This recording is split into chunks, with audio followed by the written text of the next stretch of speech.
Good evening, Speed Gaming fans. I hope you're all sitting down, excited, ready for this match coming up between fylion and GanonsGoneWild for the 2019 Link to the Past Randomizer tournament. My name's Swerb, and I am joined by my trusty colleague, JP. How are you doing, JP? Doing good. Looking forward to this match. We had a pretty good game 1 yesterday, and now these two are matching up again for game 2.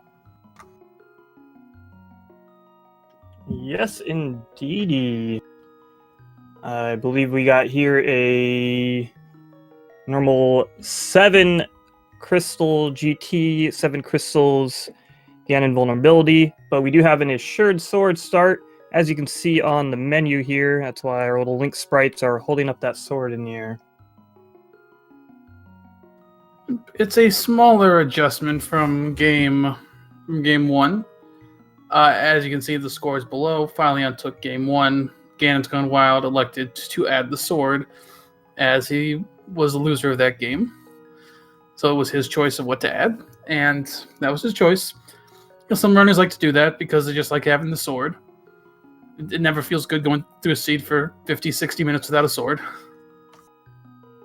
Oh, definitely not. And then, I mean, it feels like to me lately, I've had quite a few sword hunts, like sword hunt go mode in V31 so far. And so I think having that extra early sword to maybe kind of prevent that, I think I kind of like this decision. So this is what's on the line for today. If fylion wins, he is in the top 64 bracket.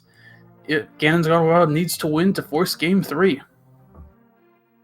Alright, and we're off. We got both players starting in Link's house.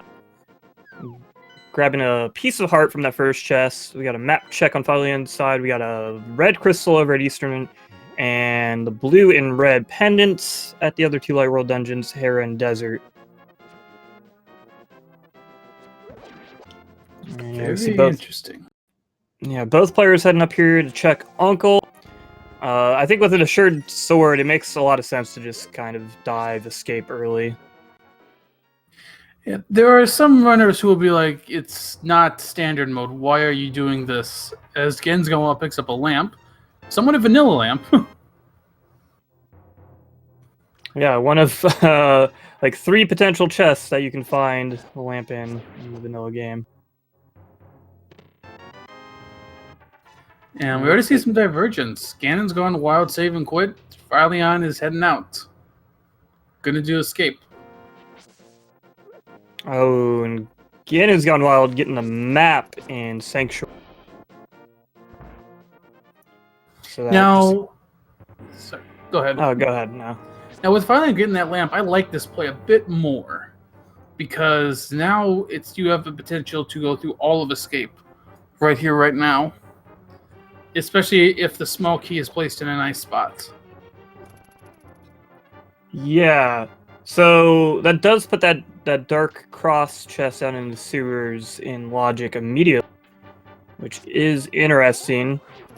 fylion can choose to go through the sewers. We'll have to wait and see.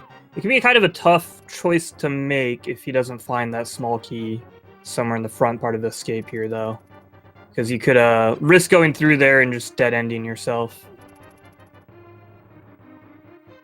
No, GanonsGoneWild doing a more traditional route. I believe it was just 2 pieces of heart in the Lost Woods.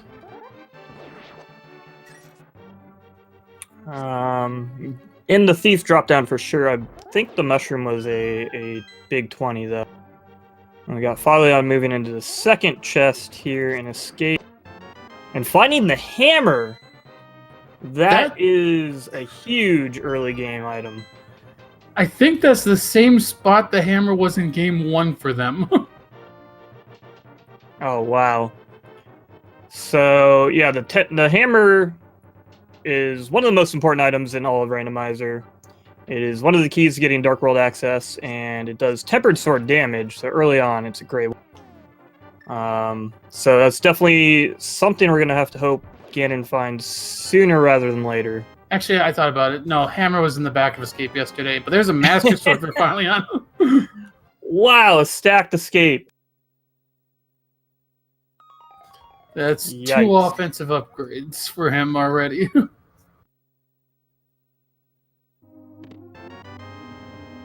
And now we see Fylion save and quit over into Sanctuary. So he'll be following kind of the same route through the Lost Woods and down into Kakariko as his opponent here.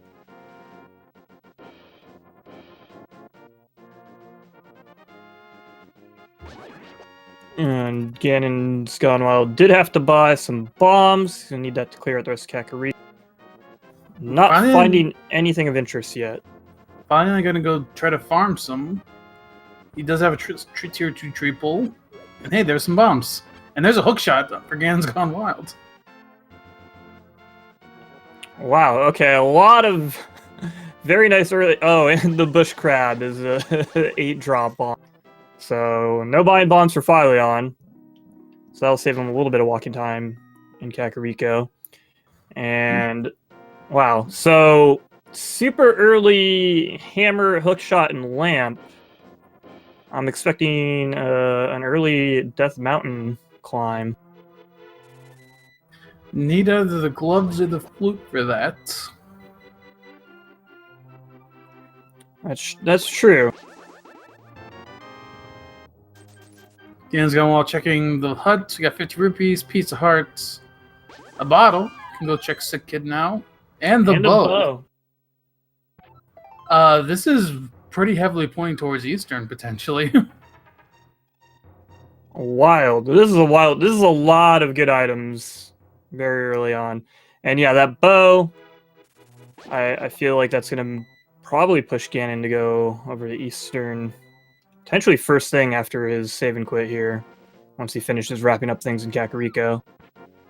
Because that is the one crystal in the light world. And that lamp puts everything in logic there.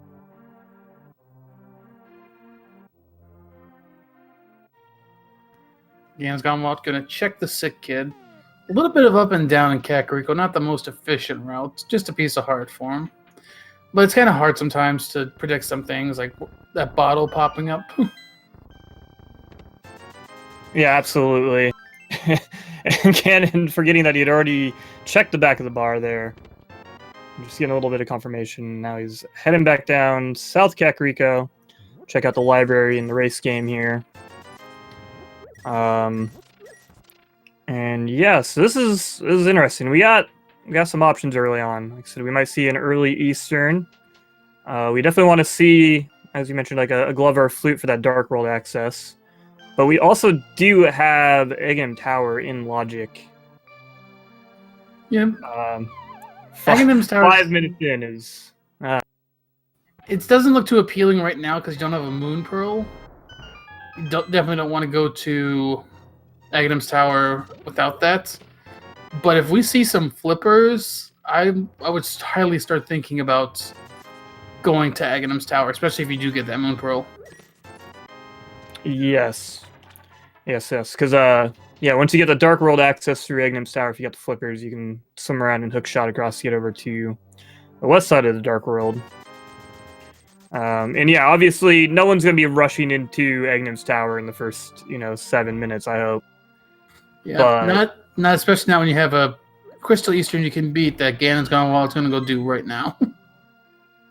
But yeah, it does leave the possibility for, well, who knows? We can see anything to get Dark World access right now. Oh, our tracker, Link Force, actually does point out something. The hammer could be used instead of the flippers. Oh, right. Shovel and Blue Mail in the back of Saharsala's hut. Well, that's another spot we can check with the shovel. Yeah, imagine...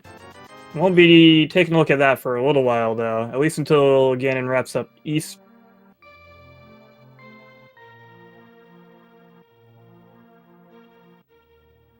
Yeah, GanonsGoneWild going into Eastern. Finally, I'm finishing up his Kakariko checks.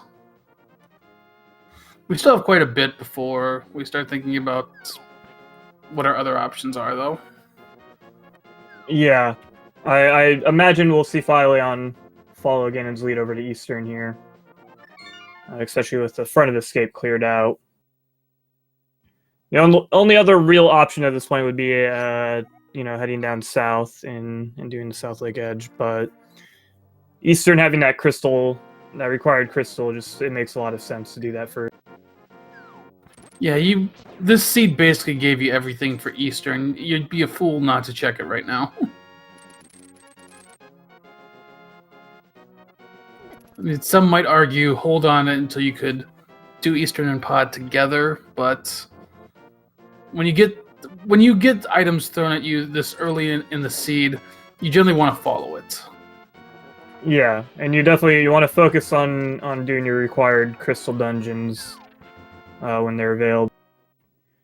And yeah, like I said, like you could maybe hope for an ideal situation where you can route in Pod with Eastern, but with this early on, you don't even know if Pod could be that third pendant in the Dark World there. And when you also have Lamp, that just opens up, the full Eastern Palace for logic. Now, neither runner decided to talk to Saharsla and find out what our third pendant was.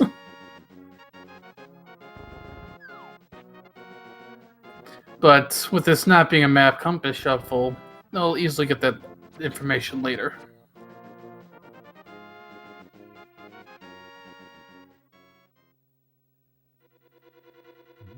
Got one item left in Eastern. First two items were pretty mundane, a big 20 and a pack of arrows. Yeah, and then we did get that big key, but the big chest just yielded a map. So it's a 50-50 shot whether that remaining item is going to be in this vanilla big key chest that Ganon's working towards, or the boss. So you kind of have to play it safe and take the long way around. Some runners might skip this, but this early in a seed, it makes a lot of sense to just check it. Yeah, it's a super risky play to do this early. Oh, GanonsGoneWild did not get the damage boost properly. Yeah, he's just going to have to take out the enemies. Oh, yikes. This room is pretty slow if you don't pull off the damage boost and hit that button. Now he's got to be careful for the anti-fairies. Oh yeah, especially sitting at 1 heart. These anti-fairies always do 1 heart of damage, so they would kill. But he did manage to pick up that 2nd heart and get rewarded with a blue rupee. So Eastern is a pretty big bust, but it is still a crystal, so you'll at least make some progression that way.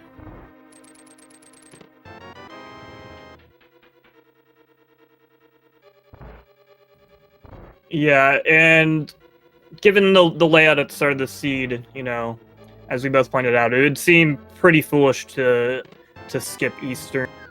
So I imagine both of our players won't feel like neither of them will feel very bad about not finding much here, because you can kind of expect that your opponent likely did the same. Yeah. You don't like to leave Eastern alone for too long because it is Sphere 1.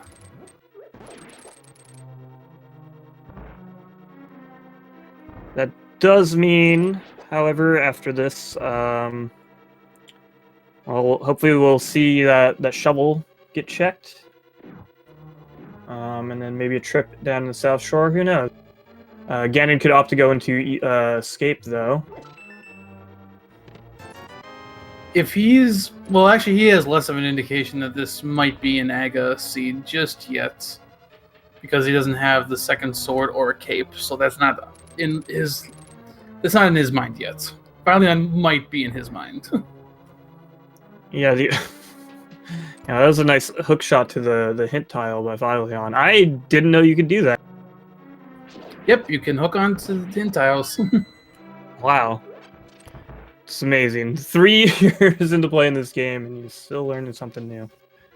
Wild. Alright, so Ganon got his first crystal.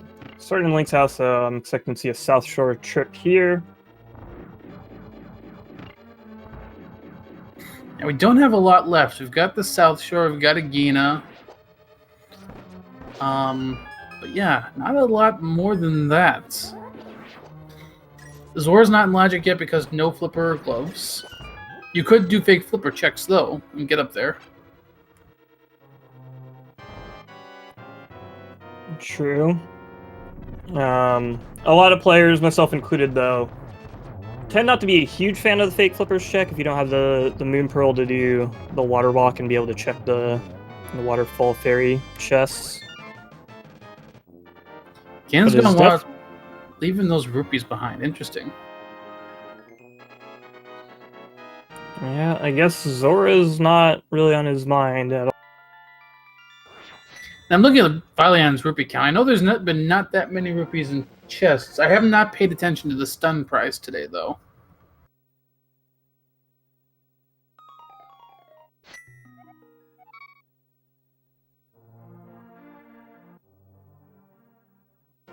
Let's see what we got in Mini Moldrum Cave. Piece of hearts.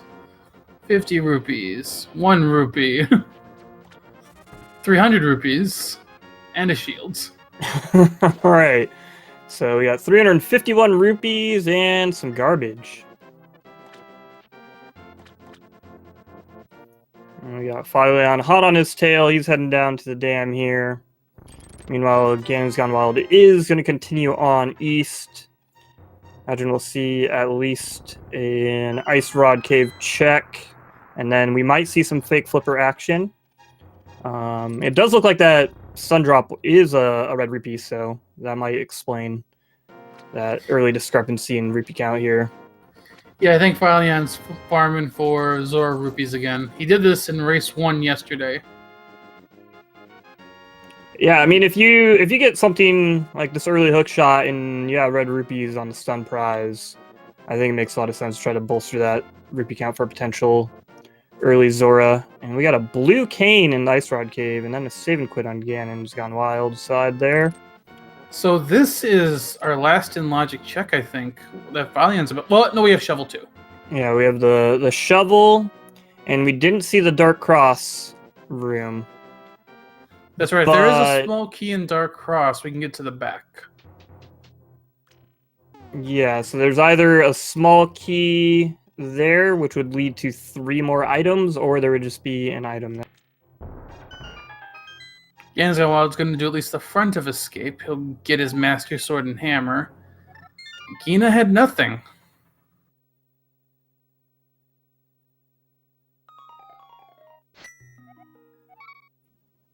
Fylion starting back at Link's house.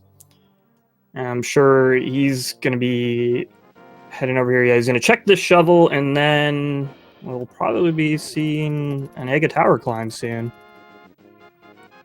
He hasn't done Mini Moldrum Cave yet, so he'll do that first. Oh, yeah, because he went off and checked Agina's cave. Right. And I could see him maybe fake flippering. We'll see. So, yeah, well, in that case, we might actually see GanonsGoneWild start the tower climb first. Oh, there's our yeah, that important precious pearl.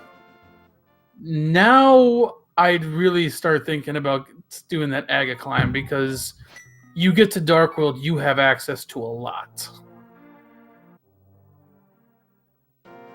You could go straight into Pod, straight into Thieves Town.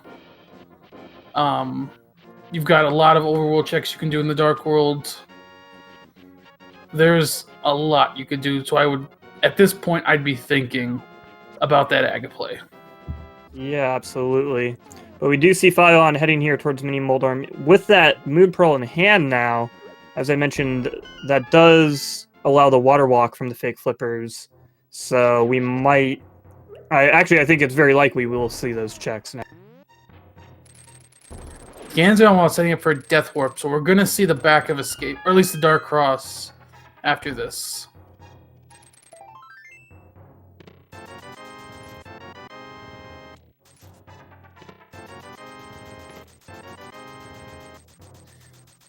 So Dark Cross is going to tell us what we're looking at. If it's a key, then we can go to the back. Otherwise, it will be an item if it's not a key. Because we already have seen them out.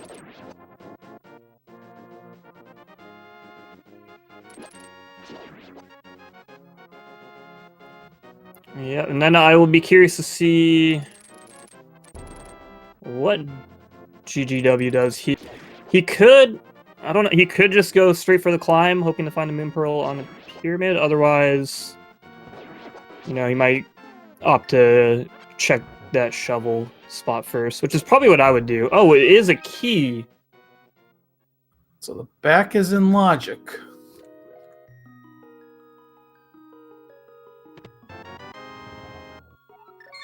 Finally, I'm not going to fake flipper. Okay, so yeah, he must be just ready to go and climb that tower. Well, let's see what's in the back here. There's 3 more chests that could take us away from that. GanonsGoneWild signing up for another death warp. 300 rupees, 20 rupees, and 10 bombs. I believe this is an Agaseed. It sure looks like it. Which is why... Okay, fylion is also going to go do this check as well. Again, I don't really blame him. I mean, you obviously, you never want to do egg and sour unless you absolutely have to. Because it's just 4 or 5 minutes that would be wasted if you don't have to. But at the same time, I'm honestly a little bit surprised that he didn't fake flipper, just because he is that 1 item away from Dark World access by the glove. That is one thing we're going to have to watch for a little later. What's on Hobo, what's in Waterfall Cave, what's on Zora.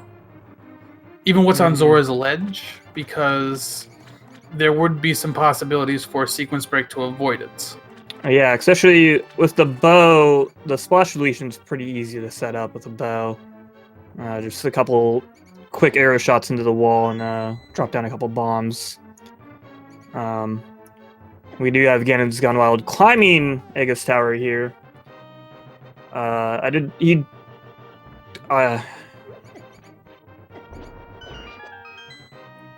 was going to mention he went for the NMG strat in the first room there, but kind of releases spins a little too early. But otherwise, a good climb so far. Fyon's going to have to deplete his bombs to take the death warp here. Yeah, he needed to take a little bit more damage on his way through here, especially if that blue mail causing bombs only do half of heart of damage instead of a full heart. So this is the second straight Agaseed for these runners. They had to do Aga yesterday to get their Ice Rod. And today they've got to do it just to get to Dark World. GanonsGoneWild will have to save and quit pretty much once he gets past Aga, because he'll need to go back and get that Moon Pearl. And then here on Phylion's side, there we go. Yeah, you want to wait until those 2 guards just start to overlap. Like once the feet on the inside of their sprites overlap, you can release the spin slash for a double spin. GanonsGoneWild released the spin a little bit too early in that room. This is actually thankfully they do have that blue mail, because this is a 4-heart Aga tower climb. It is actually a bit dangerous. Yeah, the seed is not giving him much for health yet. They do at least have the Master Sword. They have the hammer too if they want to use that for offense.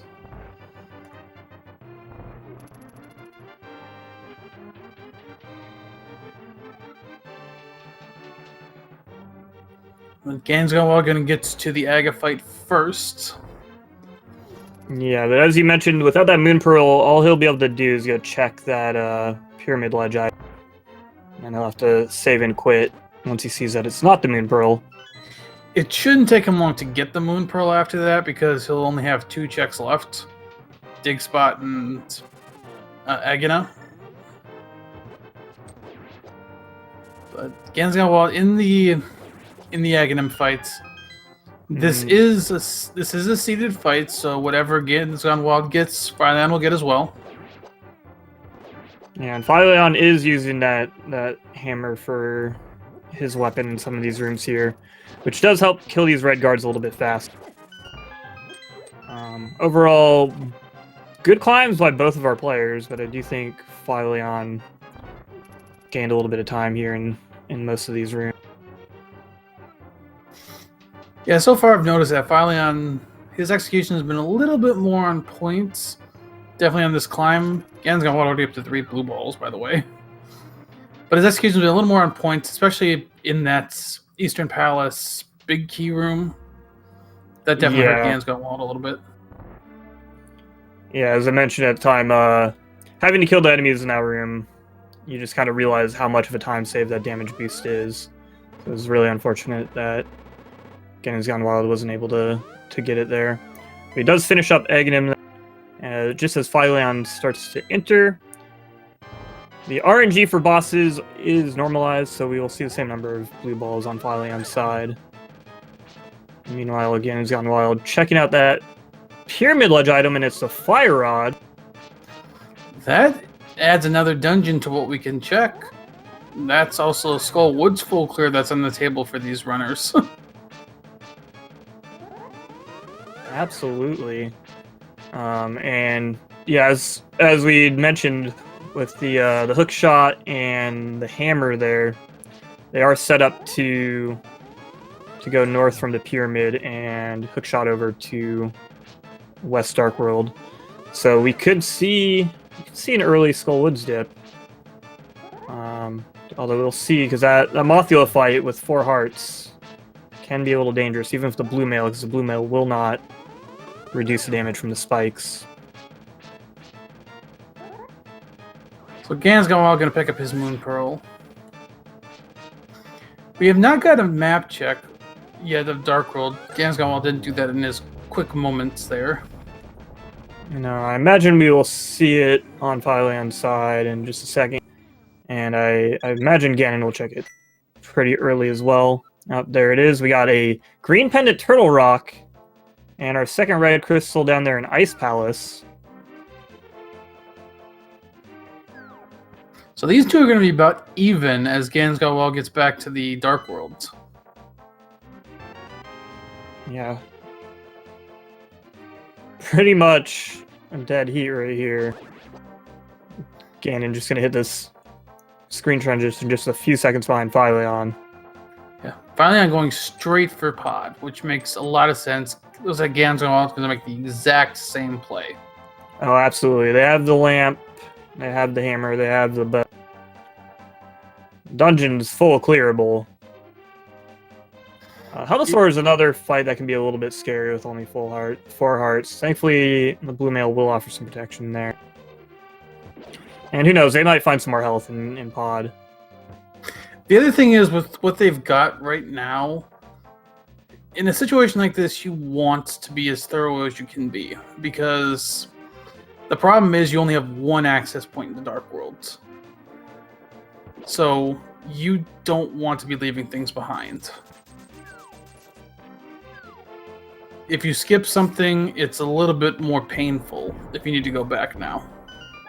Yeah, absolutely. These players want to find a power glove that's got to be somewhere in this Dark World.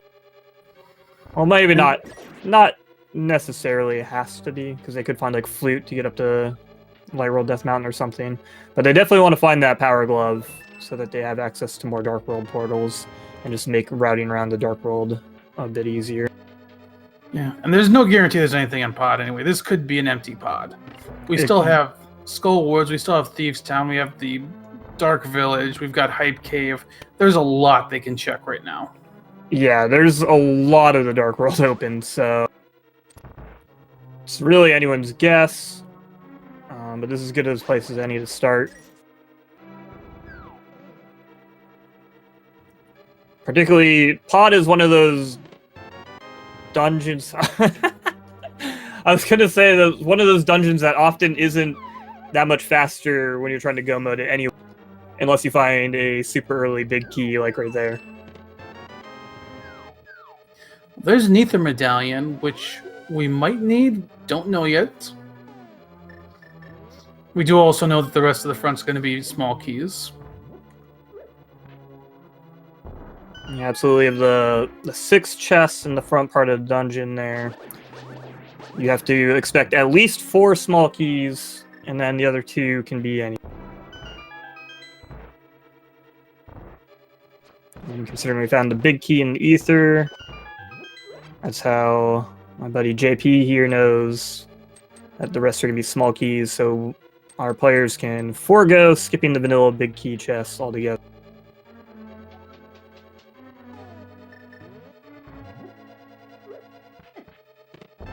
Still 4 more items in here. Most will likely be in, well, most will be in the back.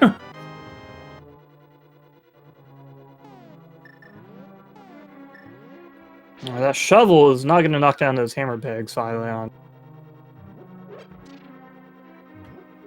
Is he going straight to the boss? Interesting. Yeah, I actually like this quite a bit. Because if there is an item on Helmasaur, he'll just be popped back out. I mean, either way, after he kills Helmasaur, he'll be popped back out at the entrance to the dungeon, and he can hop back. And if there is an item on Helmasaur, that means he could potentially skip checking some of these back chests. Whereas GanonsGoneWild is likely going to have to check all of these. Yeah. I mean, but definitely this is a very valid route here because he already has the big key. So we'll see how this plays out. Plus, he won't have to set up a death warp after Helmasaur as well. There's all of our small keys accounted for. Yeah, so we'll see Ganon open up the small chest, and then he's gonna head south through here because he knows that this can't be a small key anymore, and he's gonna get 3 bombs and double back over here and check the dark maze. Meanwhile, fylion is approaching the boss room. Down to 2 items left in pod. So for the first phase of Helmasaur here, he's relatively docile. You only either see him do that tail swipe or his fireball attack. And 17 hammer hits will break off that shield, and he starts to speed up, and he'll do both attacks at the same time. Oh my god! Meanwhile, GanonsGoneWild did pick up the mushroom. That was a bit scary, but I was quick thinking on Phylion's feet there to swap over to that can of burn. Yep, he's got Helmasaur down for his second crystal. GanonsGoneWild did finish checking the back with 300 rubies in the last chest. Not going to be any faster for fylion. He's going to have to check all the chests. But so what we found in here was ether and mushroom. So it's 2 maybe useful items. We won't know for a while. Yeah, time will tell.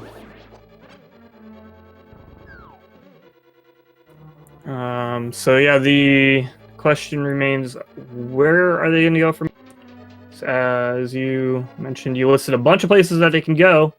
My guess is that they're going to head north and cross the river over to West Dark World, but they could go south and check Hype Cave and Stumpy and Digging Game real quick.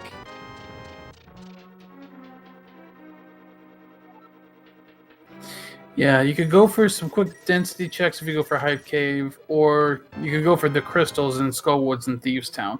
Both definitely good plays to make. Yeah, the south would be the quick, as you mentioned, quick density check, just a lot of item checks real quickly. However, the downside of that play is at the end, you're likely going to need to save and quit and head back into the Dark World so that you can start going clockwise around, since you need the Titan's Mitts to travel up to Village of Outcasts from the south side.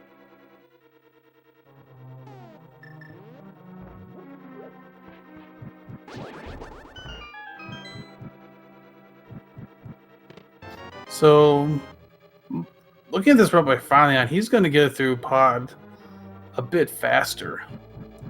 He's going to be essentially be ahead by about a Helmasaur fight after this.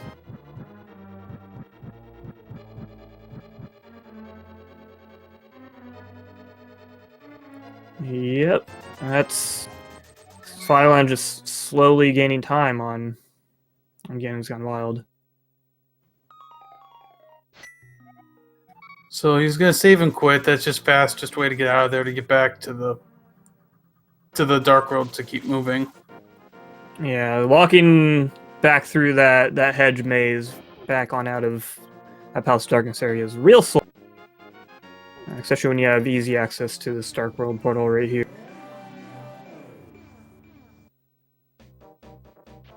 And that was a nice Helmosaur fight on GanonsGoneWild side there. Making good use of the Fylyon's gonna go north and likely hookshot over the river. We'll see. Nope, he can't go to Catfish yet.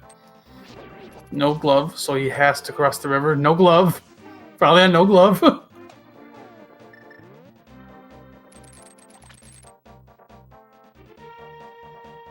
it's so easy to get tripped up on things like that in this game. Because again, it's just like it's a rare situation to be in where you have this specific hammer hookshot set.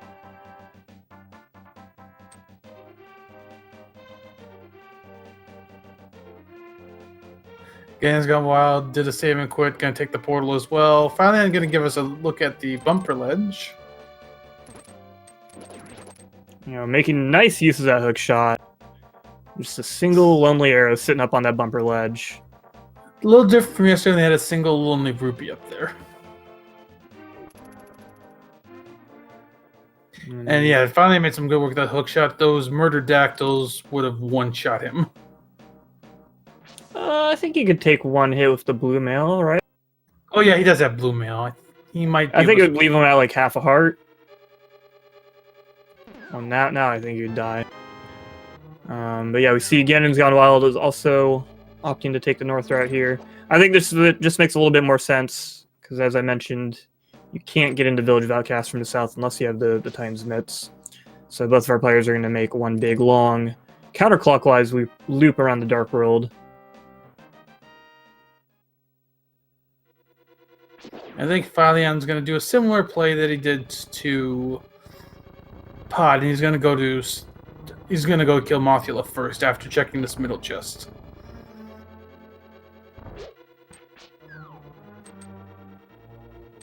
Yeah, generally, I'll do the same in these kind of less linear dungeons.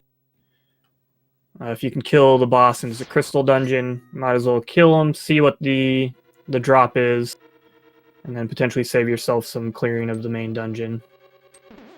And it looks like GanonsGoneWild is going to follow that same route.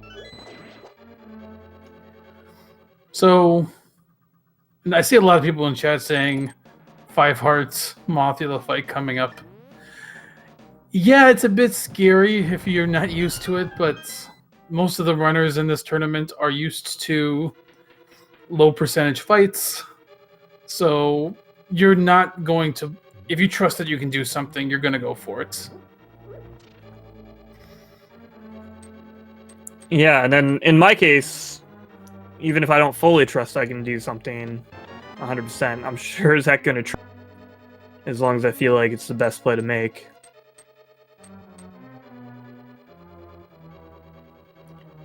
They do have the blue mail, which will reduce some contact damage with Moth. As I mentioned, spikes don't get reduced by mail at all, so they'll always do. So GanonsGoneWild sitting at 4 hearts here is even a little bit scarier. They have a B, but I don't think it's a good B.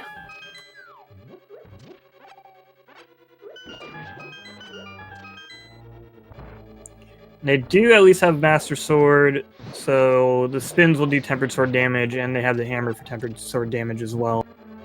So just 4 hits of Tempered Sword damage will take out Moth. You gotta watch out for the sword beams. Yeah, GanonsGoneWild already taking a hit. Doing well so far. Yeah, he's just being very, very patient here, focusing on dodge. And also in the fight. Fylion looks like hitting him a bunch with the sword beams.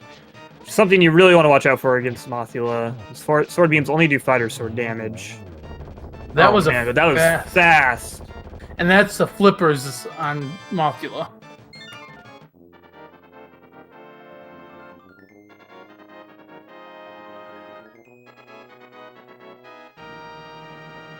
So flippers let us do some more light world checks, and will eventually let us get into swamp and ice. Yeah, as of right now, they don't do anything for us in the dark. But yeah, it will allow us to check those, the hobo check and the Zora and all the items around there. Do have one more item in the front.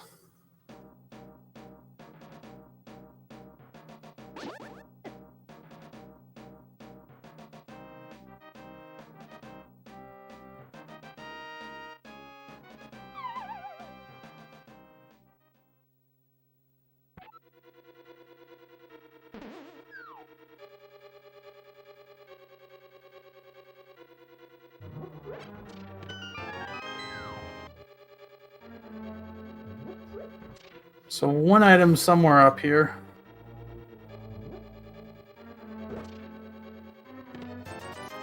And there's a second item, just a big 20.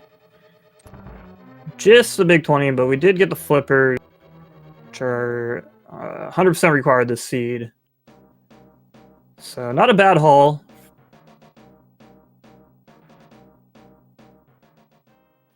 Now we have fylion heading down towards Village of Outcasts.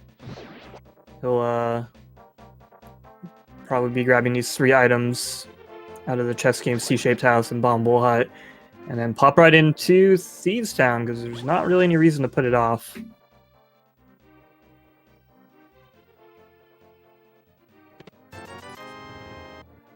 So another big 20.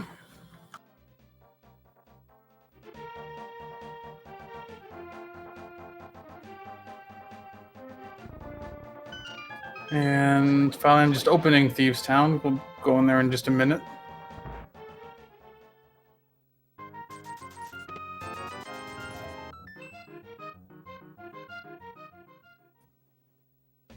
Just another heart piece from the chess game.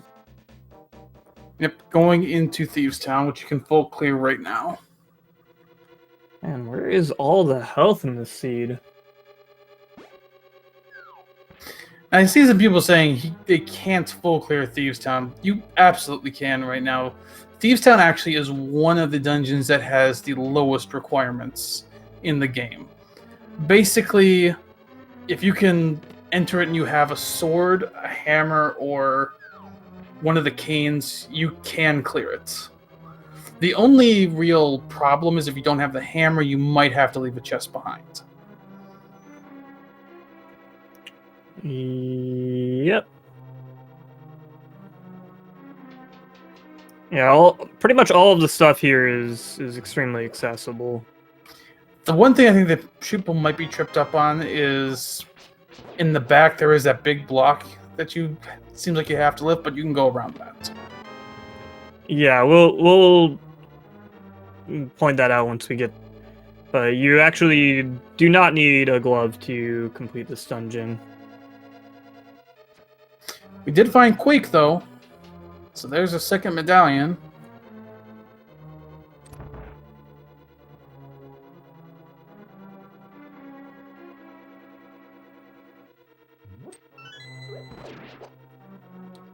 Although, man, I do just dislike bootless thieves, man. It's just such a bummer. This dungeon's just so much better when you have boot.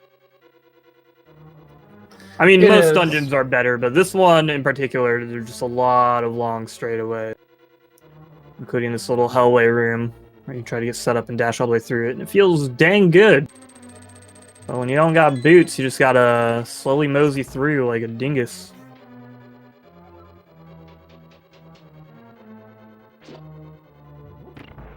Gotta be careful of those grasshoppers too. They do 2 hearts damage in green mail, 1 heart in blue. And their movements can definitely be annoying. Yeah, they're extremely erratic. And so in like NMG runs, they can be surprisingly dangerous. Thieves Town in general, Once you get good at it, it's typically not too bad. But when you're learning, it's really easy to rack up damage real quick in this dungeon. Especially in green mail, those grasshoppers doing 2 hearts, the red horse head guys doing 2 heart. The good news for a lot of runners in this dungeon is this is also about the time you usually pick up powder if you're taking it in an MG run, so that will help as there are a few anti-fairies to powder. No powder for our runners here yet, though. Yeah, and this is the room we were talking about earlier. It appears that you would need a glove because of that big block here, but this room also has that feature where if you kill all the enemies, the door opens. That's like one of the common Link to the Past Randomizer gotcha moment.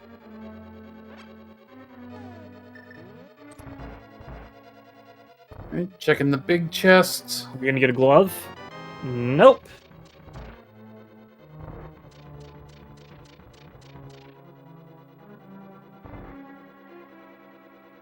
There are a few hearts in the next room that fylion can use to refill some of his health.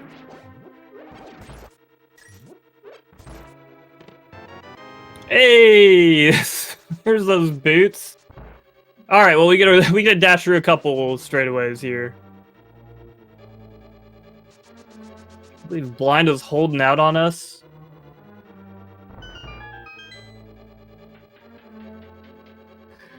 Yep, Lee likes to do that. So that opens up a couple more locations in the light worlds. Actually, for now, that only opens one location. Just the bonk rocks. It gives us access to the bonk rock. Well, it does give us access to the lumberjack item and the item in the library, but you can check those without the boots, and so we already know. By the way, GanonsGoneWild, also forgetting about no gloves.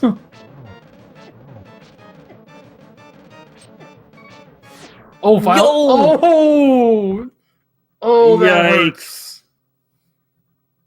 Whew, that's an unfortunate death on fylion side. So this is the part where you're going to spiel about. Did you know that Blind is a scripted fight? Blind is commonly called a scripted fight because Blind's movement is directly determined by kind of what you do in that fight. So as long as you always hit him on the first frame that he's vulnerable, he'll follow the same pattern. Which fylion did pretty well until that third phase there, and things got old out of hand. The other thing is, he has blue cane.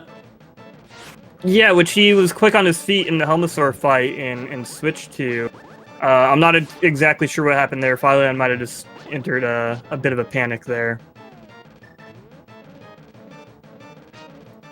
But this is a fight that, once you do get off that script, things can get a little out of hand. Those fireballs are going to do 1 heart's damage regardless of what mail you have. The heads do 2 hearts if you have green mail, but only 1 heart with blue mail. But when you only have 5 hearts, that only means you can take 5 hits, and it's really easy to bounce and knocked around and do the different forms of damage. Yeah, that was a much smoother fight for GanonsGoneWild. He just made up some time with that, as they both collect their third crystal. Pretty much synced up as they both collect their fourth crystal. Oh yeah, fourth and crystal. And their third sword. And still no glove. Yeah, this is bizarre. That means... Okay, so actually, that means... Well, we gotta check the South Dark World stuff here. We do have Digging Game, Hype Cave, and Stumpy. But boy, there's a good chance those flippers are gonna lead to a glove. Yeah, and if they do, as you mentioned earlier, these runners are gonna feel behind.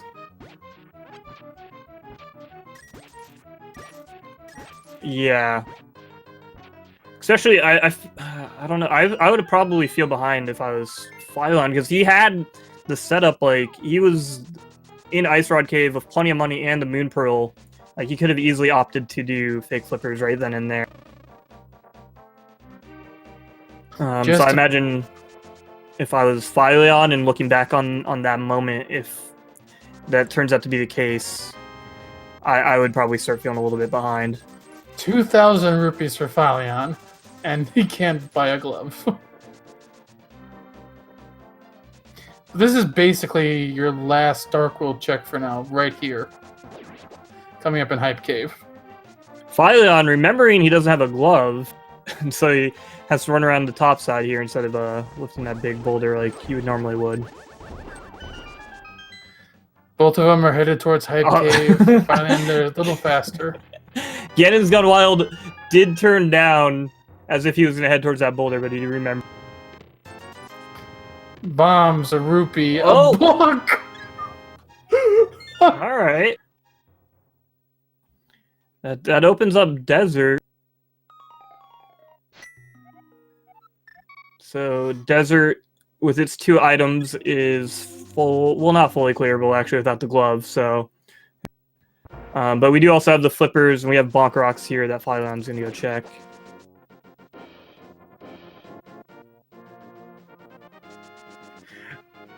The funny thing is Desert's not even fully in logic yet because we don't have a glove. Yeah, we don't have to worry about being locked out because of boots, but without a glove we can't get to the boss. Although, considering Desert's a pendant and we're looking for a glove anyway, it's probably not that big of a deal. What is Fylion? Oh, this is nice. Okay, this is a nice shortcut for him.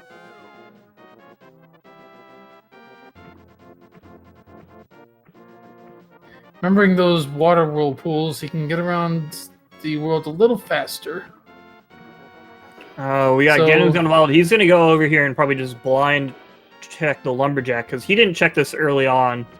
He, okay, he's not going to blind check it, but he is going to. Alright, piece of heart. And bombos. Alright, so there's the full collection of medallions there. So we won't have to worry about access to Meyer. Alright, we're about to see the Zora ledge. It's a piece of heart. So, does Zora have progression for us? Or is it going to be this mushroom or book? And GanonsGoneWild's going to check the other check, Hobo. Red mail! You'll gladly take that with that health. Alright, so this is the last big check. If the Hobo has gloves, then you could have gotten around Aga. If not, then Aga was 100% required.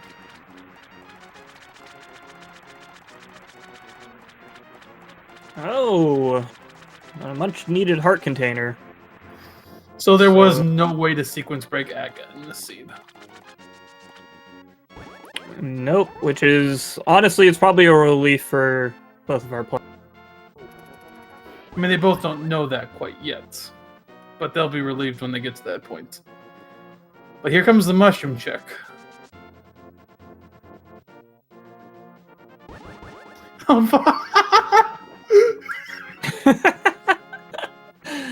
Dude, like, well, that's what's wild about being 50 minutes into a randomizer seed and not having even the power goal. You constantly forget because it's kind of like a foregone conclusion that you have a glove at this point in like a normal settings kind of randomizer. Maybe if you're doing some kind of like cross keys or entrance random, you'd be a little bit more used to not having a glove at this point. Okay. Thankfully, with the flippers, you can just flip them around. Let's see what the glove or the mushroom has. Bombs! And Fyon's like, sure, I'll take those. I think that means Desert's gotta have something. Yeah, I mean, I can't really think of anything else that hasn't been checked by at least one of our runners here. I do like that blue potion pickup by Fylion there. I feel like if you're going to turn in the mushroom and check what you're getting and you got an empty bottle, you might as well fill it up with something just in case. I will say this. The one place the runners can absolutely know they won't find a glove right now is on pedestal. You just can't be there. Nope, that That turtle rock requirement means you need Titan's Mitts to get to the pedestal.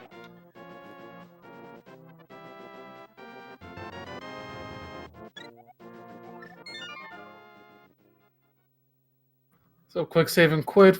Now Phylion's probably relieved because both of them are relieved because now they know the flipper checks didn't have anything.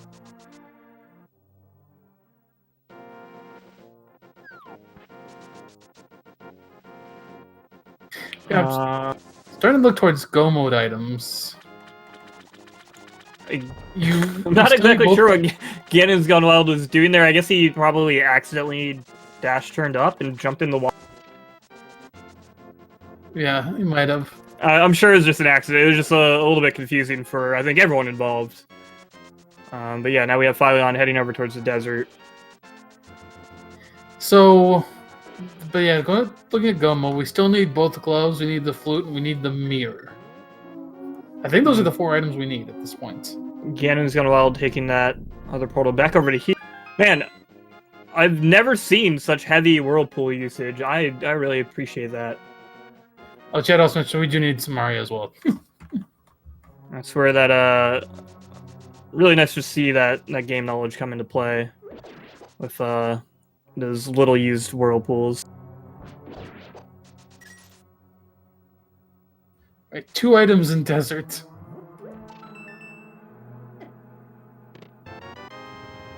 I'm mapping that first chest. We do have gloves to get whatever, or not gloves, we got boots to get whatever key is on this torch. That's also a big relief for leading to the small key. That's also a relief for GanonsGoneWild because he hadn't checked Agana yet. Yeah, absolutely. At this point, when you're getting a little late into the seed, like an hour in, and you're going back and checking some of these early checks that you skipped over, you're honestly just praying that that's not the answer. Alright, so we've got 3 checks left in desert. 2 of them will be items. And actually, we may only be able to get one of them if it's not a glove in here. Yeah, there's absolutely got to be some kind of progression in here. Possibly glove. Hopefully not. I want flute, personally. Oh. There's a glove. Dang. Sub-hour glove, though. Let's go, fylion. There's a second item, too, so they don't have to kill Landmola. But that opens up a lot of Death Mountain. Yeah, you know that thing I mentioned like 50 minutes ago we can finally go do? We got that power glove, and the lamp will give us logical access to Death Mountain.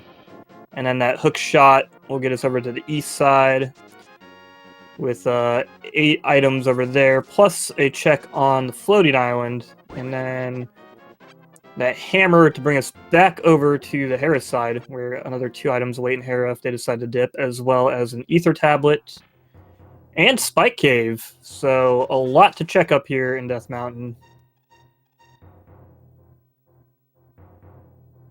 And presumably something of interest should be up here.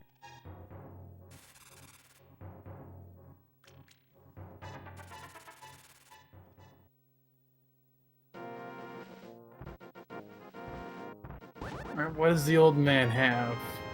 50 rupees.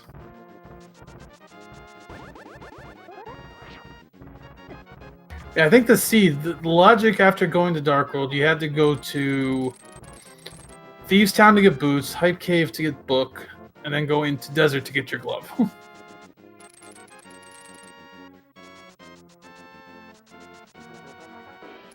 Yeah, this is actually, as Checker Link Force pointed out in chat there, this has been a fairly linear seed overall, but I think it's been a pretty interesting item. Like I said, it's a very it's a very rare situation when you find your first glove almost an hour in. Hey, both boomerangs.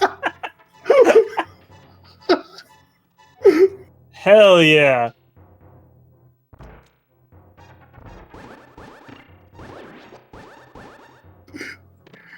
I mean, oh, there's the mirror. Some actually good stuff here. We got a mirror. We got that fire shield. A red potion, some bombs, and a red rupee. Oh, interesting. Fylion is right out of Death Mountain. Not going to check anything else. It makes sense. Hair's a pendant, and Spiral Cave is not that fun to check. No, he does have the boots to make it a little bit faster. And he could have checked the floating island item while he was up there. But I think the Swamp Palace play that. Oh, that's a flute. Oh no. Okay, well, things just got very interesting very quick.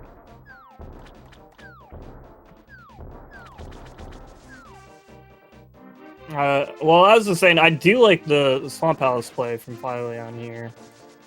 He's gonna go over here and check Bombos with that book. He might go and check Cape 45 real quick with that mirror as well. But he's got everything to do Swamp Palace, and there's 6 items in there.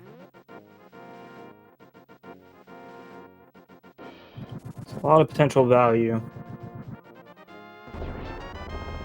Best case scenario for Fylion to get that flute at this point might be for Swamp to be empty. Yeah. Or maybe to find Mitts in here, because that could also... Mitts would be good. That would lead him back up to Death Mountain for Dark World Death Mountain here. But the truth of the matter is that flute at this point in the game isn't even that helpful. Its primary purpose is like either early on is to help you travel around the light world and clear, which at this point is largely cleared. And so its other purpose is that it's obviously required to get the Misery Mire, but until we have those mitts, it's irrelevant in that regard. That's a good point. No mitts, so Mire's not any of that Mire area is not even available yet.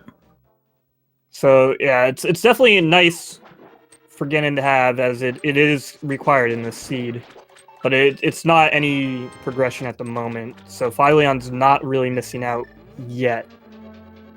Interesting thing was this was a similar situation in Game 1. Fylion found the mirror, or not, Fylion found the flutes significantly before GanonsGoneWild, but it did not help him.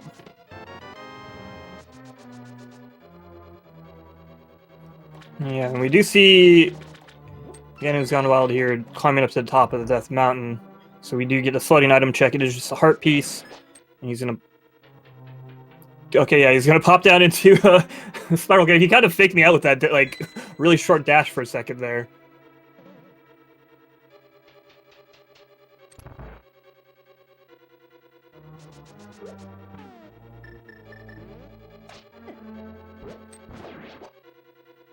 Alright, what do we got in Spiral Cave? Just a blue rupee. And GanonsGoneWild is done.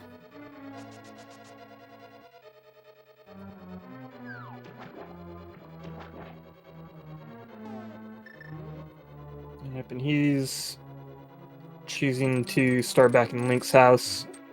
And it looks like he's heading south as well, and he's going to pop over into the Dark World and probably follow Phylion's lead.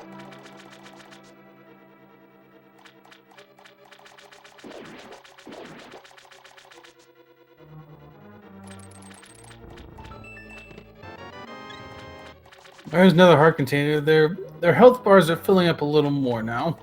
Yeah, we're getting to a nice, respectable 9 hearts. Plus the red man. Our players should be feeling fairly safe at this point. I'm about to say, Fylion, do not flood that key. I would have laughed very hard.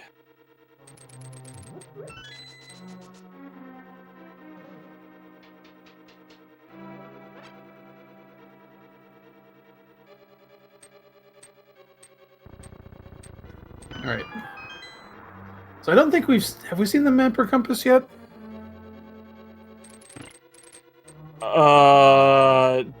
Why are you asking me, dude?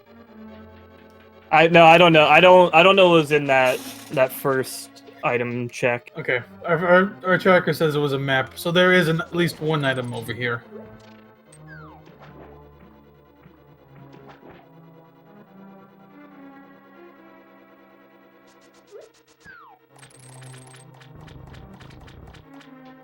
I gotta make sure you're paying attention, so I gotta ask these questions once in a while.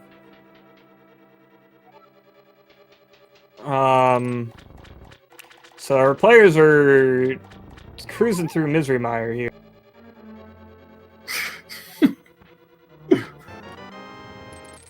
There's a cave. We don't need that for this. Fylion finds a bed sheet.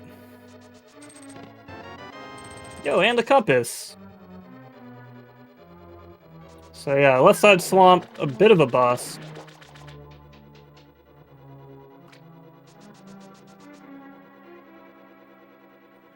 So GanonsGoneWild could save a little time if he chooses to skip it. Only one item over there, he might. So got a little bit of time to kill. Fylion makes his way to the back here. JP, what is your favorite part of Swamp Palace? Do you like the water? Do you like the deeper water? What are you doing? Okay, this is an interesting routing option by Fylion. Going into that room that most people probably forget exists. Favorite part of Swamp Palace? If I can go mode it. I like the water spiders. They like to bug out sometimes. In certain Randomizer settings, they can just be an absolute nightmare. I get 20 rupees and a piece of heart.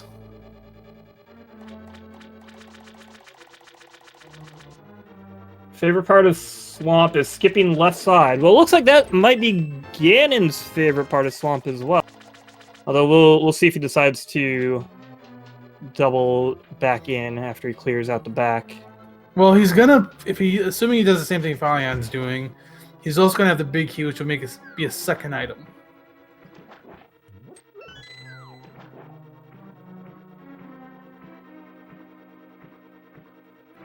Yeah, I mean, I imagine Fylion is gonna have to go back in for this big chest unless we see some kind of nice progression off of Argus.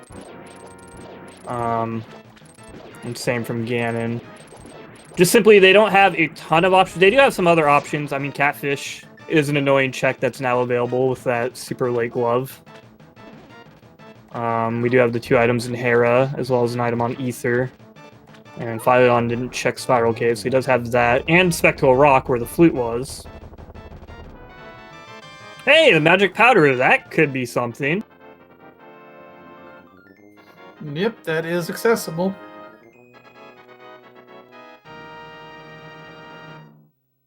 That's Crystal 5 for Fylion. GanonsGoneWild's going to be shortly behind. Yep, he's going to go back in quick and check that big chest. It's a bit of an unfortunate Argus fight there from Ganon. He's going for the one cycle phase 2 by chaining Fire Rod shots and finish him with a Spin Slash, but unfortunately he just got 1 Fire Rod shot, and then it became a 3 cycle after that.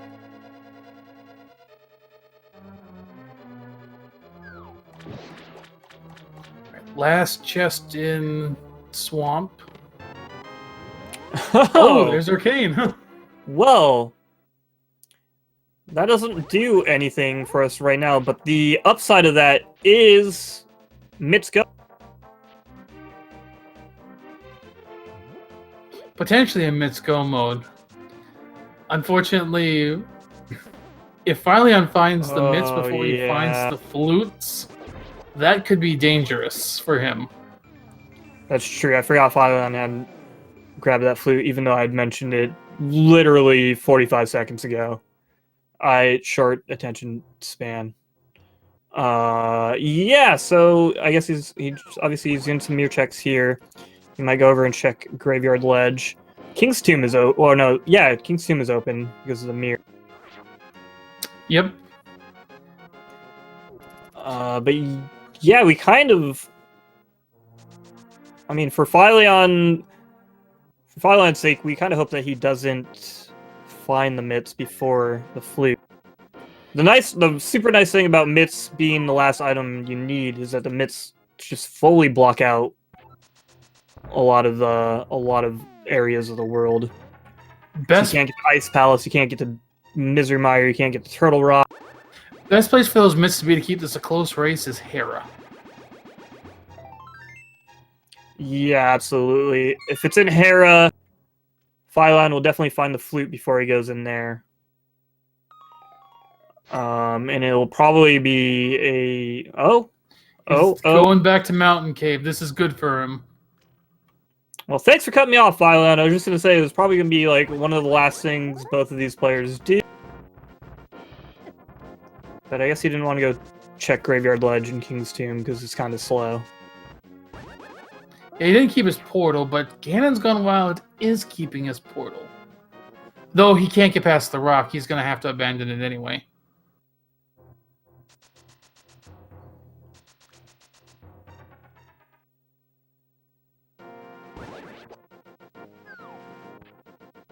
Yeah, fyon's going to go pick up that flute. That won't open anything for him just yet. Same with GanonsGoneWild.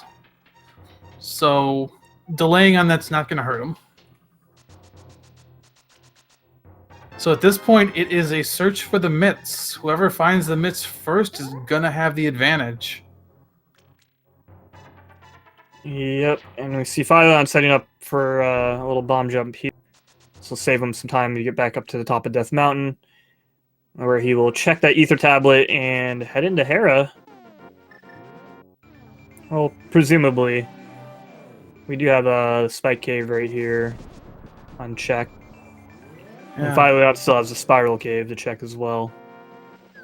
Yeah, I think our locations at this point are Ether Tablet, Hera, Graveyard Ledge, King's Tomb, and Catfish. And Spike Cave. And it's right there, Ether Tablet. Okay, well, that's very good for fylion. Very not good. Opposite of good. Bad. Bad, that's the word. That's bad for GanonsGoneWild. We have to really hope that something pushes him back towards Death Mountain sooner rather than later. But given this routing right here, I feel like he might go check Graveyard Ledge and King's Tomb. It's 3 checks up there right now for him. So it's a good number of checks if he goes up Death Mountain. Looks like he's calling his Bird Pal, though. So now it looks like he is going to go up to Death Mountain. He is. So this is... It's probably going to be about a 90-second to 2-minute advantage for fylion finding those mitts. But this is going to be a very close finish. Yeah, this is a race. It's going to be a Go Mode Ice Palace and Go Mode Mire. And then off to Ganon's Tower, where we have the always wonderful, my favorite part of the game, the Ganon Tower Big Key Hunt. So it is honestly anyone's race. This is exactly what you want to see at this point in a randomizer. I don't even think it's not even going to be 2 minutes. This might be a minute after GanonsGoneWild picks up these mitts. Yeah, I was gonna say that you were a little off base, but I didn't want to call you out in front of our lovely viewers here. It hasn't stopped you before. Yeah, you're not wrong. I got no defense. All right, let's watch the times they're going into Mire. fylion enters Mire at 1:11:44.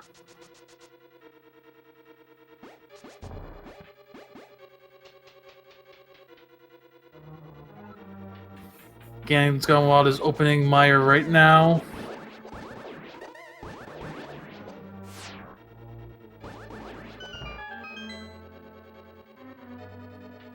It's gonna be about 25 seconds behind. Yep, about 25-second difference right now. We've got a Vitreous fight coming up that is not trivial. This, without silver arrows, they've got more than enough to make this an easy fight, but it's definitely not a given.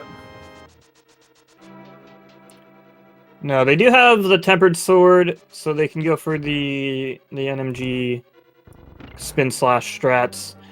However, that does rely on damage boosting off of Vitreous's goo, which is a disgusting sentence, but also it always does 1 heart, so the red mail is not going to be a factor there, and 9 hearts is a bit low, so by the way, it'll be definitely an opportunity for one of our players to gain time over the other.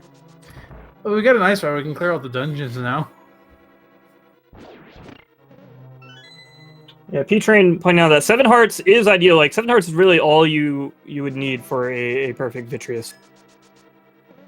How about the keyword there being perfect? This was not a go mode mire, unfortunately. I'm still looking for that big key.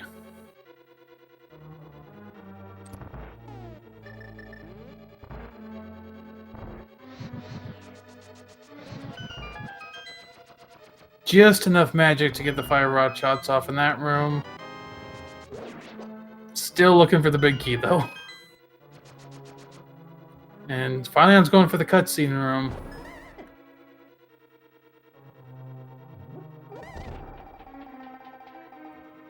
Ganon's gone wild. I think he's going to go for the chest just to the left of the big chest.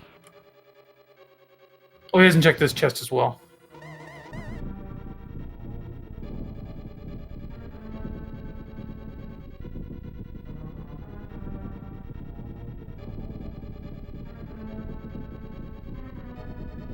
Oh boy, I love the cutscene. It's like a nice little coffee break. I'm a big fan of that room. I'm a big fan of tile rooms. Right, we're gonna find out what chest almost synchronized. Oh, there it is. Ganon's gone wild just took the lead. Yeah, that's that 25-second death that he came in with. Oh, he doesn't have a small key though. Ooh, that's gonna hurt a little bit. But Fylion's also gonna use his other small key to get that. I want to say that it just made a lot of sense for GanonsGoneWild to make that move because of the arrows being in that chest, but I'm not as well versed on my Misery Mire key logic as I should be. Oh, nice route by Fylion there to save the key. That's gonna catch him up a couple seconds. Yeah, they're basically going to be neck and neck again. Fylion's just going to be a little bit behind.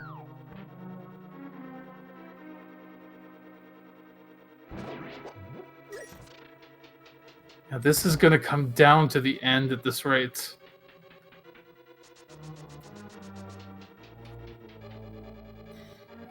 Chat's saying about a 10-second difference right now.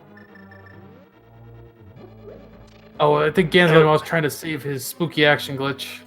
He was, but using the lamp in that torch room, I think he might have given it up unless he.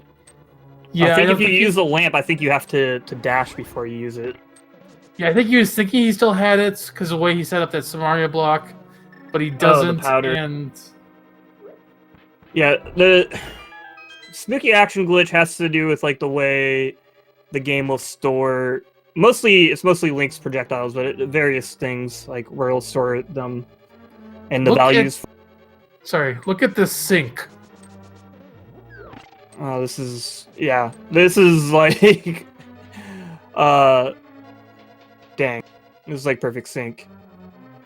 But yeah, I guess the short of it, I was just gonna say there's various items like the powder. I thought the lamp also affected spooky action glitch.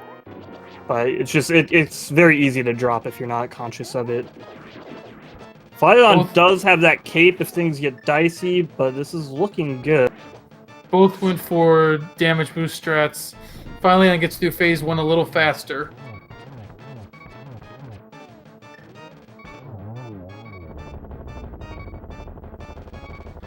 Fylion through Vitreous a few seconds faster. 6th crystal for both runners. And yeah, it looked like GanonsGoneWild picked it up about 3 seconds behind Fylion. They both have just a Go Mode Ice Palace ahead of them before GT.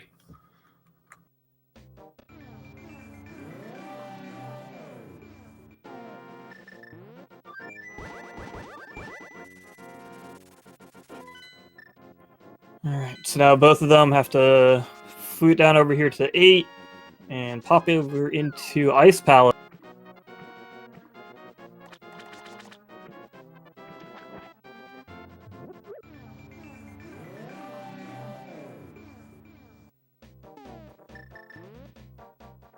All right, fylion entering first, 117.58. GanonsGoneWild still seems to be just about 3 seconds behind her. Oh my god. This is neck and neck. This is exciting. Man, I really hope that they end up taking like the same route in Ganon's Tower, personally. The thing is, these runners probably aren't going to stop for anything extra right now. They have Tempered Sword. They don't have Silvers, but they're not going to look for Silvers. With Tempered Sword, you're used to that fight. Yeah, anyone that's in the tournament at this point should be 100% comfortable with a Silver Ganon fight, especially when you have Tempered Sword. This is essentially like what you would expect in an MMG run, so you should be super well versed and comfortable with that fight. So yeah, as you said, they're not going to take the time to check anything additional unless there's like a chest that they can just grab without doing anything, which there aren't really any of those left in the game, other than maybe 1 or 2 in Ganon's Tower or something. Because outside of that, any searching you do for the silver arrows is not going to be worth it. Like, it doesn't save nearly enough time. Ooh. Ganon's gone wild, pulling ahead. All these jellies, dude. Phylion's bullying himself by punching jellies. Stop it, dude. Stop.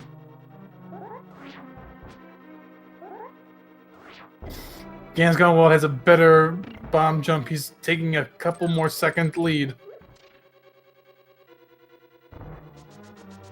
Yeah, trading the lead back and forth here. This is great.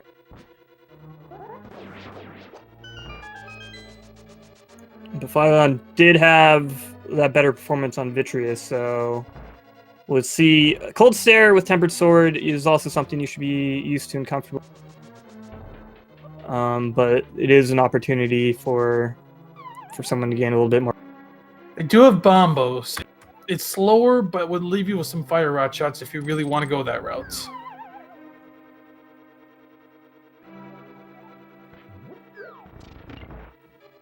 Yeah, it's true. We'll see if either player opts to do that. I think with Tempered Sword, though, they should probably be comfortable with the Fire Rod and just killing. If you're sitting on like Master Sword or something, I could understand the Bombos. Ooh, oh, GanonsGoneWild lets them get away from him there, getting hit by that falling ice ball. Oh, but so does Fylion. Okay, well, now they're both trying to wrangle up the cold stairs here. Yeah, the red mail really reducing the damage that this enemy does, or this boss does, making him a lot less dangerous. They're down about the exact same time. Yeah, GanonsGoneWild maybe ahead by a second here. Wowie. Wowie wee whoa wow.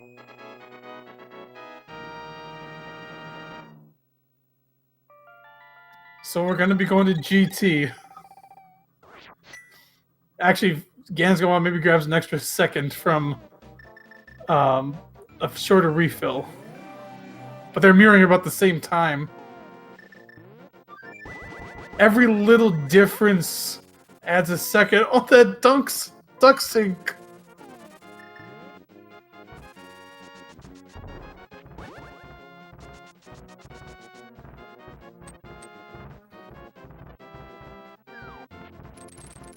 We're getting some. Oh my god!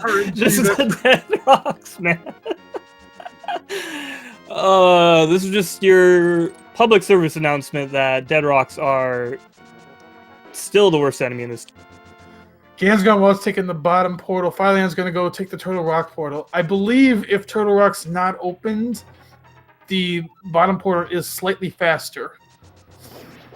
But Dead Rock RNG definitely can play a factor in it. Yeah. We'll have to see. And GanonsGoneWild does get the nice little clip there with the hook shot. You can hook shot through blocks as they're moving. That allows you to kind of skip through there a little bit. I was gonna say, I bet Ganon checks these 2 chests while he's here. This is like the ones where I was like, well, you're basically right on top of them. You might as well take the 5 seconds to check them and maybe save yourself 40 seconds to a minute with the silver arrows. That check is going to put Fylion back ahead. Oh man, and a bonk from Ganon. Every second counts at this point. If you've ever needed evidence that every second counts, this race is it. By the way, we've got the big key guessing game. We don't have a bot. We're going to go by Phylion's count for that. If they do diverge. Yeah, and then Carcat in chat there saying that the T-Rock portal is always faster when done optimally, which is what I had always heard. But I just seen that confirmation in chat there. I personally, I still think I would just slightly prefer the bottom portal because I always get screwed over by those dead rocks. So Phylion's getting ready to mirror. He did get a key, he does get a key. He's going to go right. Okay. It looks like GanonsGoneWild is also going right. Thank goodness. Like I said, I really hope that they just both go the same route. I want this to really just come down to execution at this point. Because losing to the big key guessing game is a load of baloney. Fylion makes it through the torch room. So does GanonsGoneWild.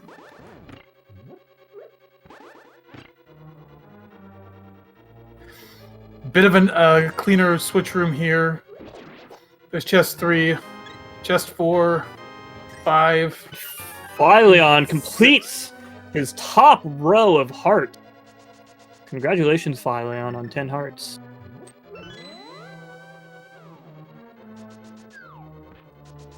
Alright, look, I imagine Ganon's gonna follow Phylion's lead here. Yeah, pick up this key, mirror out. Let's go. There's half magic. Torch. Fylion will take it. I think it's worth it just for the magic refill. That's a really good point.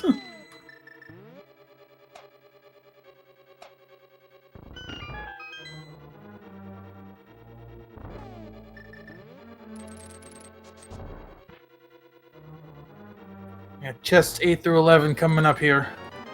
Oh, well, there's those silver arrows. 8, 9,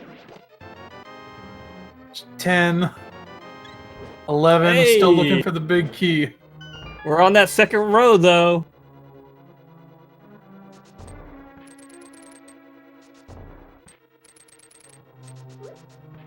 In terms of safety, both players do have a blue potion available. Yeah, there's honestly no good excuse for either of our players to die at this point. So it should just come down to purely just how well and how fast that they can clear these rooms and kill Ganon. Oh, yeah, they do both have blue potion. Chat was making me question that, but he does have one in his inventory. Yeah, I'm not exactly sure, and they also have a red potion that they picked up. I think that blue potion was picked up somewhere too, and there was the chest 13. Fylion is going to start this gauntlet climb at 126.13.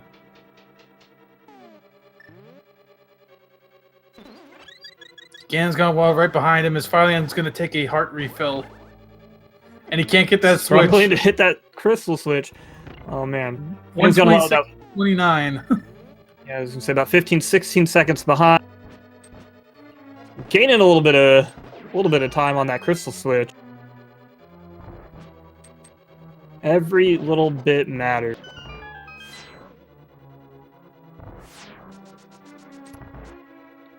GanonsGoneWild having a little bit of trouble with Mimics 1. A little bit of trouble with Mimics 2 as well. This is so tense. Every time I see them have a little mistake in the gauntlets, it just feels like it just infinitely grows that lead for the other. Or lets the other catch up. Yeah, and I bet nerves have got to be high for both players. Especially GanonsGoneWild. His tournament life is on the line. Just a reminder here, this is the loser's final of their group. So if Fylion wins, he will move on to the 64-man bracket. And so GanonsGoneWild needs to win to take this to a game 3. Or he'll be knocked out. There's a 2-room difference between them right now.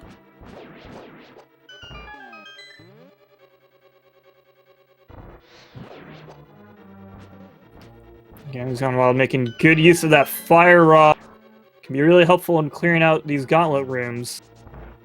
But he doesn't want to use up too much magic. We've got land mode 2. Interestingly, fylion using the fire rod on land mode 2 instead. That was a 1-cycle land mode 2. Can GanonsGoneWild match that?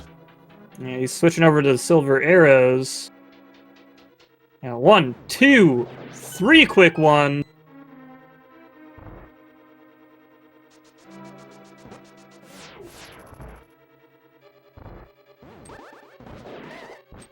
Answer a quick question in chat. I believe both Aga and Ganon's movements are seated. So they're going to get this very similar, if not the exact same pattern. fylion missing the 1 cycle in this Wizrobe 2 room here, so GanonsGoneWild gains a little bit of time through that. GanonsGoneWild's health is a little low. Gotta watch out for that. It is. But he does have that red mail, so nothing should kill him right now. And so if he does take another hit, he can opt to quaff one of those potions he's got. In the mini Helmasaur room, no, you have red mail, you have silvers, you have tempered. You need nothing else. No more chests will be checked. Alright, GanonsGoneWild picking up the magic refill in the room before this, where fylion gonna grab this.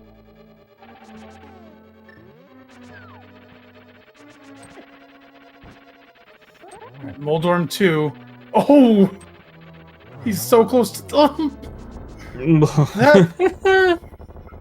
Okay, GanonsGoneWild powdering the anti-fairies there.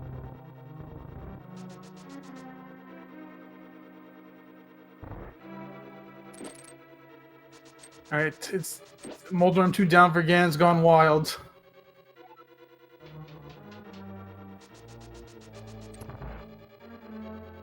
fylion entering the Aga 2 fight at 1:30:05. Okay, we got a nice. This is a very good pattern for the first one there. I think that was just a looked double. like it was a double. Yeah, if you hit him with 2 of those balls at the same time, it only counts as 1 hit. 20 seconds later, GanonsGoneWild in the fight. Okay, you should need 1 more hit here. And there's Aga 2 down for 5. GanonsGoneWild also starting with a double. And then a single, just like fylion. And then a double. They're gonna... Yeah, it was pretty much the same Aga fight.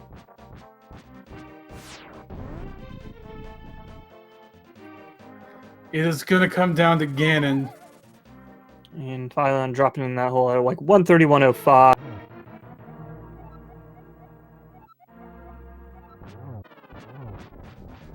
So yeah, it looks like that like 15 to 16 second lead. Fylion's not going to get the 1 cycle. If Ganon gets a 1 cycle on phase 1, that's going to catch him some time. But he does get a nice phase 2 placement.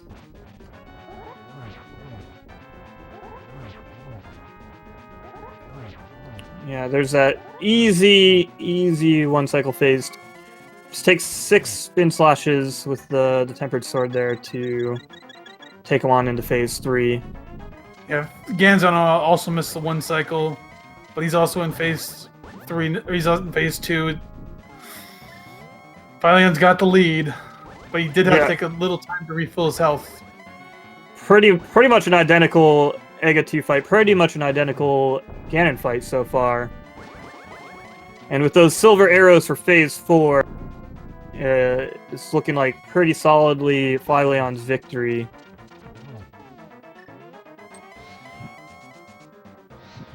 No torch glitch, doesn't matter.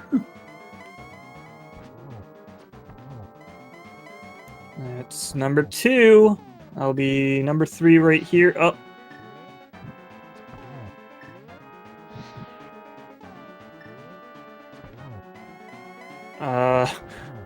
Okay. There's the 4th hit for fylion.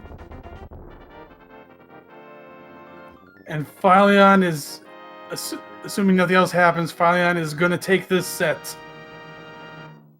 Ganon's Gone Wild done right behind, but it's not going to be enough. No, that was a dang good race, though. So close. Official SRL time for fylion 132.57. And Ganon's Gone Wild right behind him at 133.10, a 13-second difference. Phew, yeah. That was a damn good race. And so that does mean fylion here will be moving on to the brackets as mentioned, and unfortunately Ganon's Gone Wild knocked out of the tournament, but ending it out on a high note for sure.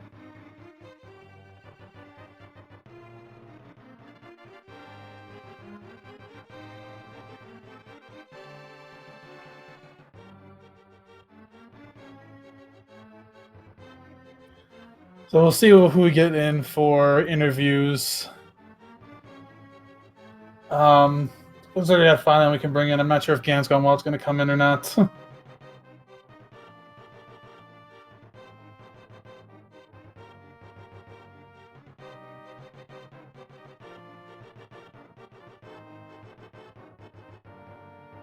Yeah, I think we're kind of catching our breaths here too. Yeah. Yeah, it sounds like we might not be getting Ganon's Gone Wild. Understandable. That's probably a really tough way to finish your tournament. And we are joined by fylion. Oh, congratulations on the victory. Hi, thank you. How are you feeling? Have you caught your breath? I had, and then, we have a delay, so I got to watch that back. And, okay, so if you think your execution mistakes feel bad while you're doing them, they feel way worse when you can see how close that is. Oh, yeah, absolutely. What was your thoughts going on into GT? Were you feeling ahead or behind? Did you kind of assume it was pretty close considering the Timesmith's Go mode kind of made things pretty linear? Things were weird. I wasn't worried about the Thieves Town death, because that is like 45 seconds. And I know that because my NMG PB has a death in Thieves Town on blind. So that's fine. But I actually felt pretty good about the Mitz Go mode, just because I saw them there and I said, oh, maybe he got baited into ice. Because for a lot of this seed, I was thinking, we got Bow suspiciously early. Pyramid Fairy looks tempting. It's pretty hard to get into ice without those mitts, though. Well, yeah. So I figured he got. Oh, he got it before Go mode. Yeah. So I guess the question I have is, did he bail on the mountain at the same point I did? No. You guys approached the mountain slightly differently. You went over and did East Death Mountain, and then you didn't check Spectacle Rock or Spiral Cave or anything. He checked Spectacle Rock and got the flute, and then he went over to East Death Mountain. And so yeah, he kind of bailed, but he did do Spiral Cave, but he didn't do Hera or Ether on his first trip either. So he did a little bit more than you did. Yeah, but he did bail before going up there. Okay, yeah. I when I saw the mitts there, I thought I might have just an advantage because I'd get to go mode ice, but apparently that wasn't the case. And there were so many other weird routing options that it was hard to know who was where. I mean, I made tons of routing mistakes. You all saw me, I'm sure, pick up the rock coming back from Zora.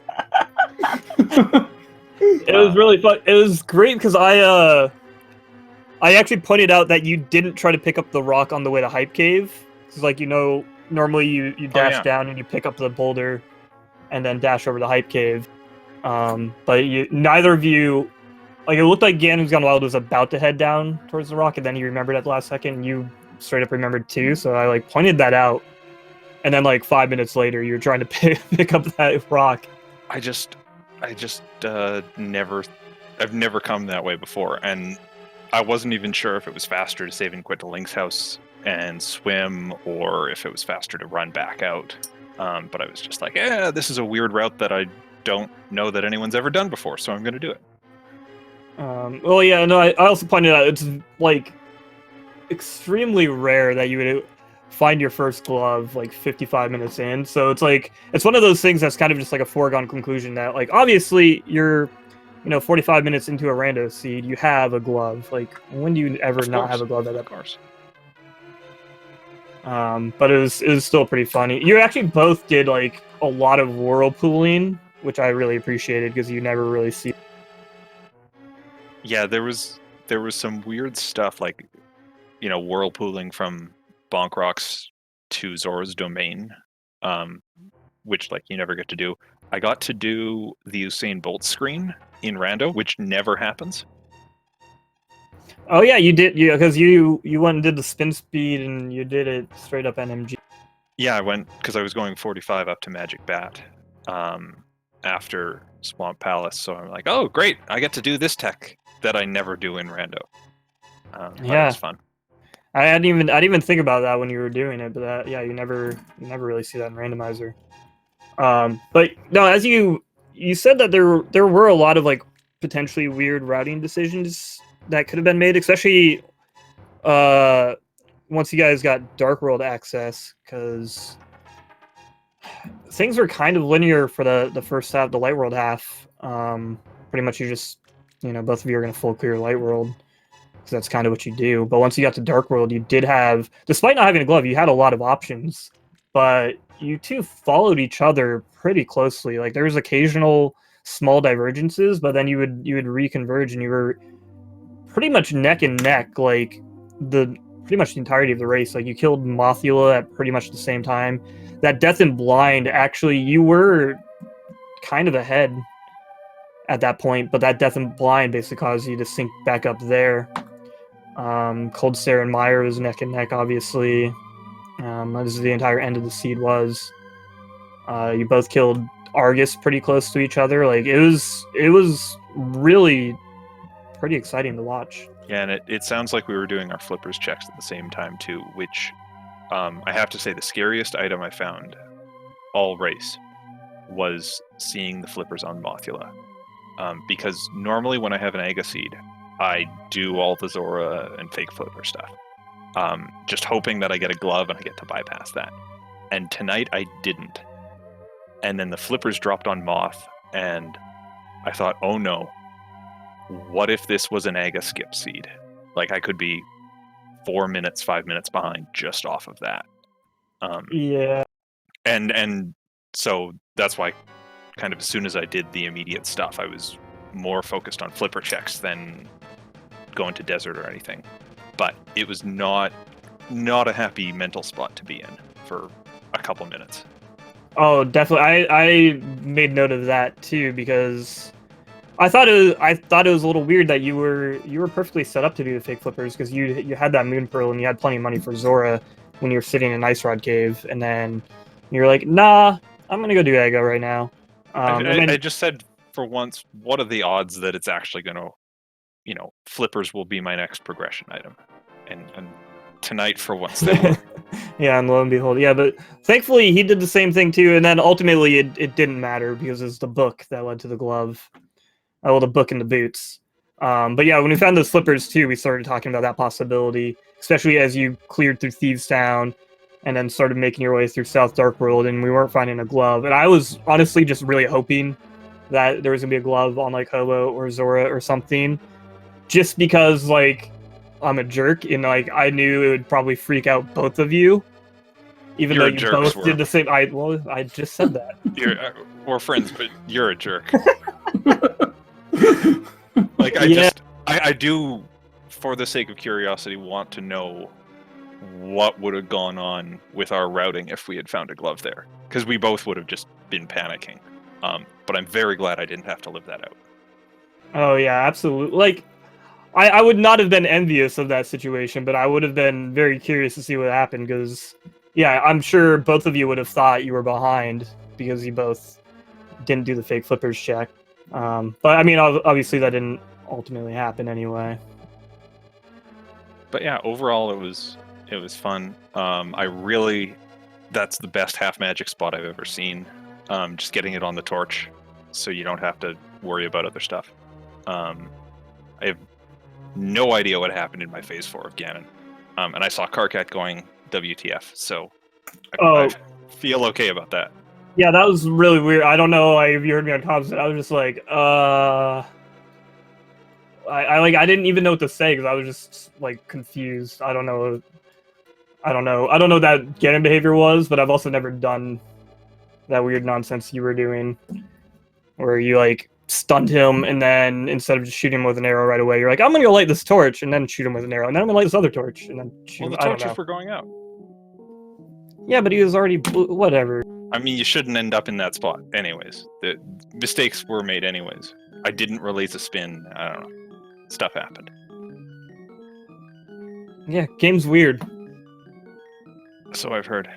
But I do want to say shoutouts to GanonsGoneWild, who did put up a really good fight in this series, and at no point was I ever like, oh, this will be easy. The whole time it was like, oh god, this is a terrifying opponent. So I have a lot of respect for him as a runner. Yeah, I mean, finishing only 13 seconds behind you, like that's close enough that obviously you could have just easily swung the other. But I'm sure you're feeling pretty good about moving on to brackets. Yeah, I'll take it. I know that P-Train or someone has a sheet, and it'll be nice to see kind of who I'm matched up with, so I can see that change over the next 5 days.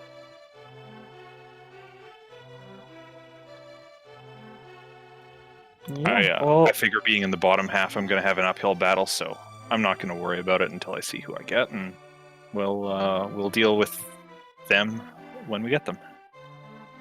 Well, yeah, definitely. I mean, at this point, regardless of who you face, anyone in the top 64 is going to be a threat.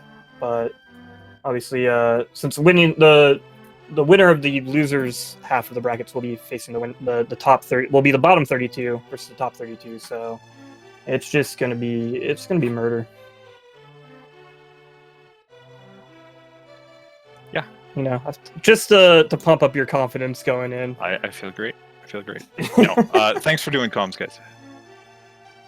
Yep. Thank you for the good show tonight. And yeah, also make sure to give both fylion and GanonsGoneWild a follow. They put out a great race tonight. You know, it was a really good race for GanonsGoneWild tonight. It unfortunately just happened to go against him. So, but, you know, you put it together a really good fight. Yeah, absolutely. That was a wonderful show. So there's the links to the runners' Twitch pages right there. Go ahead and give them a follow. It takes you no effort, just like 3 seconds of your time. And then if you enjoyed the amazing comedic stylings and commentary by me and my buddy JP here, feel free to give us a follow. As well as our tracker Linkforce. Yeah, shout outs to Linkforce, doing the Lord's work behind the scene. And also just shout outs to really everyone involved with the tournament on like the administrative side, setting up, you know, the commentary slots and the tracking slots and just making sure everything runs smoothly, which would include my dear friend fylion here. And yeah, I think that's it for me. So have a good night. And you got anything to add, JP? Looks like looking at the schedule. Looking ahead to the schedule, if you're late night in the U.S. or maybe early morning person over in Europe, we've got one more race tonight / early tomorrow. Dark Demardio and Magnificent will be facing off at 2:50 a.m. Eastern on Speed Gaming.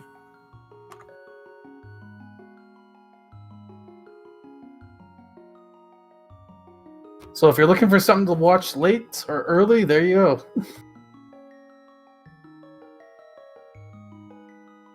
Yeah, and if you aren't already, make sure to follow the various Speed Gaming channels. You know, the original Speed Gaming and Speed Gaming 2 through 6, as well as the various ALTTP Randomizer channels for all of your randomizer tournament needs. And like I said, I don't have anything else to add, so have a good night, everybody. Good night, everyone.